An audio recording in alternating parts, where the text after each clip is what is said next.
Whether you're new to the Toyota world or not, you probably have already heard that there could be a mini style hybrid or EV SUV that's completely new to the lineup coming within the next year. That's right. In this video, we're going to cover 3 topics about this all new mini style off-roader. Topics like what we know or what we think we know so far, if you should wait for this off-roader EV hybrid vehicle, and when it might come. All right, so first things first, this rumor and this speculation started, I guess, about within the last 12 months that Toyota could be releasing a production model of a, let's say, mini version or more entry-level, affordable version of a Toyota Land Cruiser. And this speculation came out right after the Land Cruiser actually came out into production and was available for sale. So it's speculated that this mini-style FJ Cruiser or mini-style Land Cruiser will be exactly one of those two. It might take and borrow the nameplate from the FJ Cruiser or from the Land Cruiser, or it might have a totally different name on its own. It's speculated that this will be definitely affordable and much entry-level entry point of this style off-roading SUV from Toyota, speculated to come in between $35,000 and $45,000. Now, it's not necessarily clear if this will be a full EV only or if it will be a HEV or a PHEV like what we're seeing available on the 2026 Toyota RAV4 with the 5th generation hybrid powertrain system or the 6th generation plug-in hybrid powertrain system. Previous posts and articles have stated that it's expected to come in 3 different models and configuration, being the LE, XLE, and Limited, but I beg to differ on that. Those type of trim lines in the Toyota world, and I've been with Toyota since 2008, are more geared towards the more mainstreamed, more popular demand of vehicle. For example, Toyota Camry, Toyota RAV4, Toyota Highlander. I do expect, if this comes into production for Canada and North America, for it to be more of a niche product, similar to that of the Toyota Land Cruiser, just that you're able to get into something of this nature with a more aggressive price point. I don't think LE, XLE, Unlimited would be the grades. I think off-road, TRD off-road, sport models, adventure models, that could possibly be the trim lines. I also do agree that there won't be more than 2 to 3 different models or configurations to choose from. I think this will be more of a boutique style niche type of off-roader SUV, and I don't believe it will come in an EV only. I do believe Toyota would have a hybrid configuration similar to that of the Toyota Land Cruiser, or maybe even a plug-in hybrid configuration as well. Currently, we don't have anything solid or concrete from Toyota about this mini-style FJ or Land Cruiser, and previous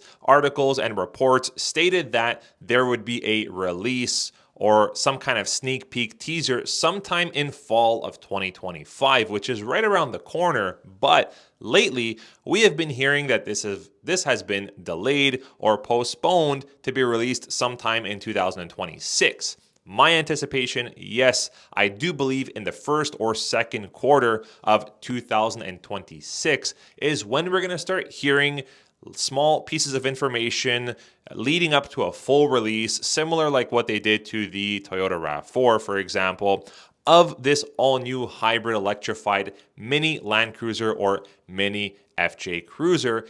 And it probably will not come, if that's the case, until end or third, fourth quarter of 2026, which might mean it might not even be a 2026 model. We might be looking at a 2027 model, which could land in about 12 to 15 months from now. Now, should you wait, and do you think this mini-style FJ or Land Cruiser would be the right type of off-roading SUV for you? Well, you have to ask yourself a few questions. I don't believe in the news articles, reports, and summaries of what the concept idea for this mini-style FJ or Land Cruiser is to be, states that it won't be much of a large SUV. Probably somewhere in and around the size and realm of the current gen Toyota RAV4, for example, and definitely smaller than the Toyota Land Cruiser, probably with a few less standard features and equipment as well, which would help to bring that price point down. This would probably compete with something like the Ford Bronco, in my opinion, just of course an electrified version of it.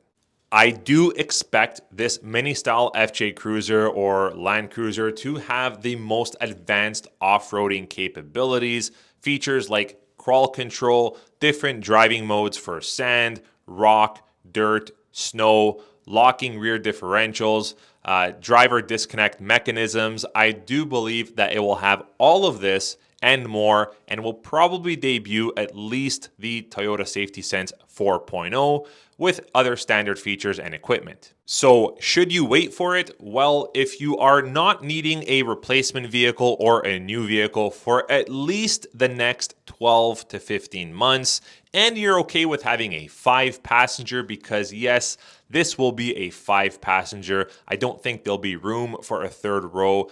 Definitely there isn't in the Land Cruiser, so there wouldn't be in this mini style FJ or Land Cruiser either. And if you want something that is an off-roader similar to the style and capabilities of something like the Toyota Land Cruiser, but more in a lower price bracket and definitely more capable than something like the new current gen Toyota RAV4, we do have the Woodland Edition coming for 2026 in an HEV and a PHEV for the US. But if you want something that's more capable than that for overlanding and off-roading, and you're okay with waiting a little bit longer than, let's say the end or beginning of next year, then yes, definitely the mini style FJ or mini style Land Cruiser can definitely be something that's worth waiting for. In terms of just how big or how small this mini off-roader electrified SUV will be, well, it's estimated to have an approximate size of about 177 inches in length, 72 inches in width, and about 72.8 inches in height, and a wheelbase of around 108 inches. Well, everyone, that's a wrap. The mini FJ, the mini Land Cruiser, is it really coming? Well, there's no concrete confirmation, but with all the talk and all the news and all the reports and speculation online, I would see it being very hard for Toyota to not